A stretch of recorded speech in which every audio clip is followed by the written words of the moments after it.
Batgirl, issue 11, Tate BROMBAL writing with TAKESHI MIYAZAWA on the art.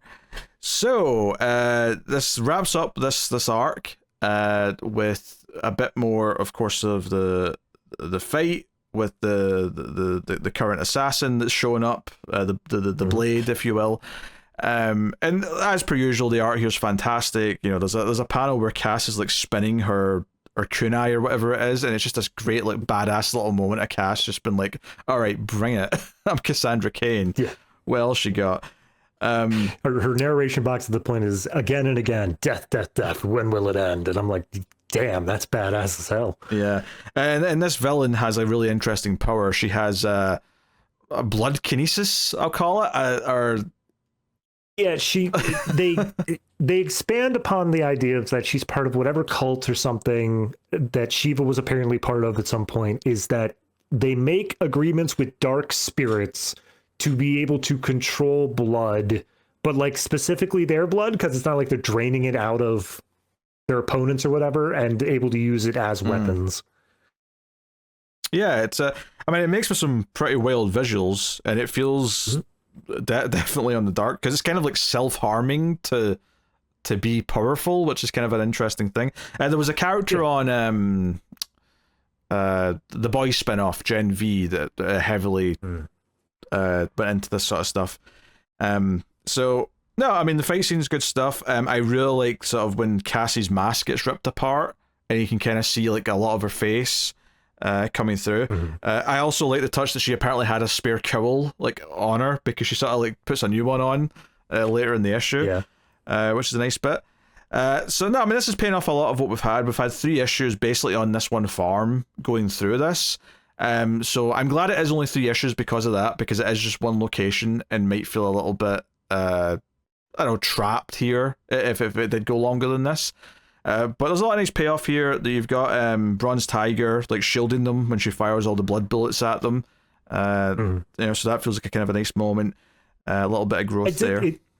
It does feel like the blood bullets thing is just a non-threat though at that point, because he just stands there and tanks it, and it's just literally she falls to the ground dead, and he's just like, "You good?" And Bronze Tiger's like, "Yeah, whatever, doesn't matter." Yeah, I mean, I don't know if they ever suggested that it was going to be a kill shot necessarily. Yeah, fair. But I mean, it's her finisher, because they literally say at the beginning when they introduce the characters, like, here's their finisher move, and that one was hers. Yeah, I mean, I don't really have an answer for you. But she falls to the ground on her knees, and like all the spirits that she's made pacts with to have these powers come kind of pouring out of her. And they're like, hey, Cassandra Cain, the blood of Wolf flows through you. You're part of this clan. That means your mother's debt is also your debt, and you're going to, like, you know, because this isn't even just her mother's debt from like anything recent. This is like her mother and her auntie, like back, you know, all that backstory we got of them like fleeing the grip and all that. So the third assassin shows up, but the reveal here is that the third one isn't here to kill her. She's here to like say, hey, I'm here to like offer you to, you know, come, because technically the second assassin did also say we want to bring you in to be like the new leader of the clan or whatever. Yeah, but it's like, if you say no, you die. Whereas this one's like, no, you've got a choice here. If you don't like what we're selling, if you don't want to be a, like, because I'm from the League of Assassins, and you know, Ness has been putting a lot of work in to do, you know, better things and not be like the other Al Ghul's. So if you want to come and help us out, you know, you're free to leave at any time. Like, you know, that's basically the offer that's kind of put forth here. To be clear, it's the League of Shadows. Oh, sorry, Shadows, obviously, not Assassins. Tynion specifically split off, which I thought I remember them being the more hardcore ones, but whatever. I guess now they're cool. No, because there was the third one, right? That they were the more hardcore one. Was the third one? Oh yeah, that was during the that Lazarus Island stuff. Yeah. What was the third one called? But there was a third one. Yeah, Souls? Soul sounds right to me. I don't know. I think it was Soul. League of the Demon? I don't know. Shadows. Assassins. I'm working on it. Anyway. So they make this offer, and Cass ultimately does decide to go because she wants to, investigate.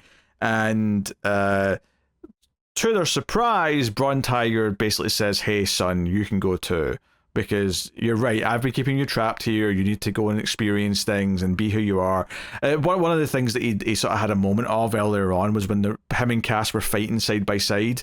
He was basically having little flashbacks to both him and Richard Dragon being like, fighters together, and then also Shiva and her sister. And he was like, oh, hey, like, he belongs out there, like, having this bond with Cass and, like, developing this. Like, I could absolutely see this being done in, like, an anime section where it's, like, the flashback to, like, oh, see how my children have grown. They're able to go out on their own now, and they're just like their parents. Yeah. So, yeah, I mean, that ends up being the kind of what we're leading into with the next arc, is Cass and Jade Tiger go off together on horseback on their way to with this character as well.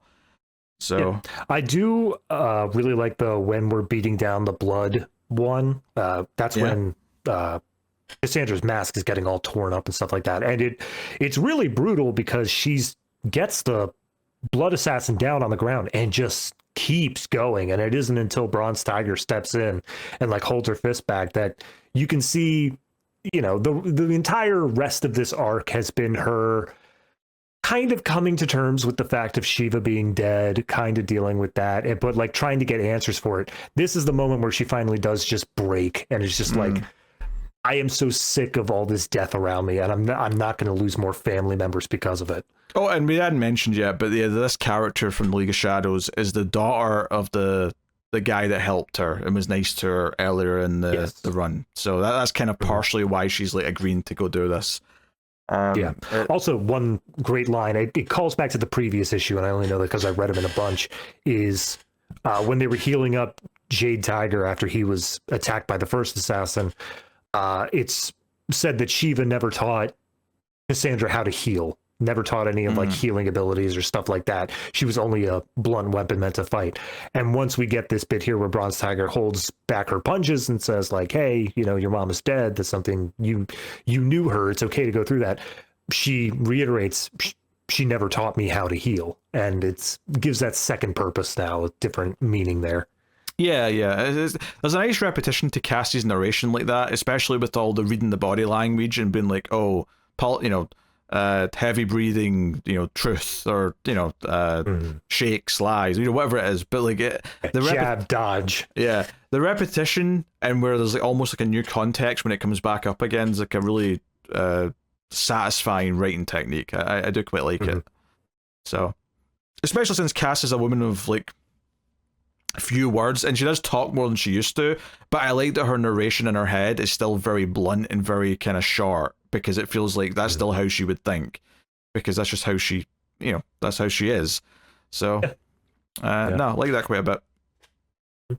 Did we mention Jade Tiger also was given his claws by his dad? He's given his new toys to play with. He was going to wait till he was 18, but now that he's sending him off to go and potentially do dangerous things, here's your claws early, son. Yep. And Cassandra gets some sort of sword or something that was passed down from her mom. That's right, she gets a katana. And yeah, Bronze Tiger sort of says, hey, I've got the skills to go do some good, so maybe we'll see him doing some vigilante stuff later, or whatever it may be. Maybe he'll teach self-defense to a bunch of nice kids or something, I don't know. It strikes me 100% as when we get to the second to last issue, right there on that final splash page, in walks Bronze Tiger. Very, very possibly. Either as a secret villain or as someone who's shown up to save the day at the last moment. Yeah, I'd say the latter. Yeah. Yeah, probably. I don't see them pulling a swerve here. But, no, really good as it's been. The art's phenomenal in this book. I think BROMBAL just gets cast down pretty well. I think it's interesting, this run so far is really keeping her away from Gotham. Like, the first arc was in Gotham to a point, but it was very much like following Shiva, getting to the train and all that stuff. So I'm very curious, like, if we're ever going back to Gotham in this run that he's doing, or is this all going to be kind of this globe-trotting, like, sort of discovering her roots and whatnot. I think part of me thought that after the first arc we'd be settling back in again for more Gotham stuff, but, we've been here, we've gone about. But to be fair, this whole, like, finding out about the brother stuff's been pretty solid, so I don't really have any complaints. Oh yeah, no. I right now for the New 52 show I'm doing, I'm reading Robin, son of Batman, which is kind of that same sort of thing. It's Robin, but it's globetrotting. It's not really sticking around in Gotham, and I'm picking up a lot of similar vibes to that in this. But obviously, this is a lot more. I mean, honestly, it's pretty close. Not in terms of like Shiva being dead or anything like that, not dealing with any loss over in the Robin book, but this idea of a character having to deal with the horrible things they may or may not have done in the past and having to grow past that and become a better person. I mean, Damien and Cass have always had that to share and relate to. But hey, all right, what are you giving Batgirl? I mean, I read through the entire arc to catch up with it. I wasn't really keeping up on the book beforehand, so I don't really have that much of a connection to like Shiva's death. But in terms of this issue, I think it's very well done.